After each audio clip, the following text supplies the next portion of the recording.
Pour ceux qui ne me connaissent pas encore, donc je suis un des responsables de la société Duraplace et Securitank, ancien agriculteur, et nous nous retrouvons aujourd'hui un des acteurs principaux dans les solutions de stockage dans l'agriculture.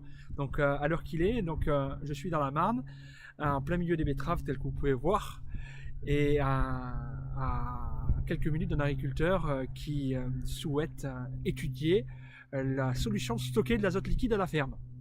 Alors, pour avoir un peu plus d'informations, pourquoi on stocke de l'azote liquide à la ferme? Eh bien, il y en a plusieurs. La première, c'est que effectivement, on a la possibilité d'épandre l'azote 24 heures sur 24, 7 jours sur 7, comme on le souhaite, parce qu'il va de soi que l'azote liquide, pour être capable de bien l'utiliser, il faut être capable de l'épandre au bon moment, juste avant la pluie, sous la pluie par exemple. Donc il est préférable quand dans nos agriculteurs, on va le voir, notamment c'est le cas de monsieur Laurent Huchard, que nous allons voir bientôt, qui lui justement a fait le choix de stocker à la ferme plutôt qu'à la coopérative. Et ça n'a pas été sans étude, il nous en parlera bientôt.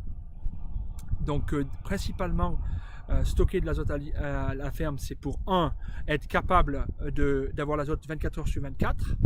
2, c'est surtout pour être capable de l'acheter en morte-saison à des prix convenables. Les études de Ternet prouvent que stocker l'azote liquide en morte-saison est bénéficiaire. Laurent Huchard va nous en parler également. Donc l'écart entre la morte-saison et la pleine saison, en quelques années, vous payez votre unité de stockage. Deuxième chose, vous pouvez aussi vous permettre d'acheter l'azote où vous souhaitez. Le libre droit de pouvoir comparer. Aujourd'hui, il existe multiples acteurs qui vendent l'azote liquide, donc vous ne dépendez pas de votre approvisionnement local. Vous stockez chez vous, vous pouvez donc consulter différents opérateurs à cet égard-là. D'autre part, ça vous permet aussi d'avoir des solutions optimisées. Par exemple, vous pouvez stocker différents types d'azote, tels que l'azote liquide normal ou l'azote liquide soufré. Donc, je vous laisse m'accompagner chez Laurent Huchard, qui va nous parler un peu plus dans le détail pourquoi il a fait ça et comment il l'a fait. Un grand merci.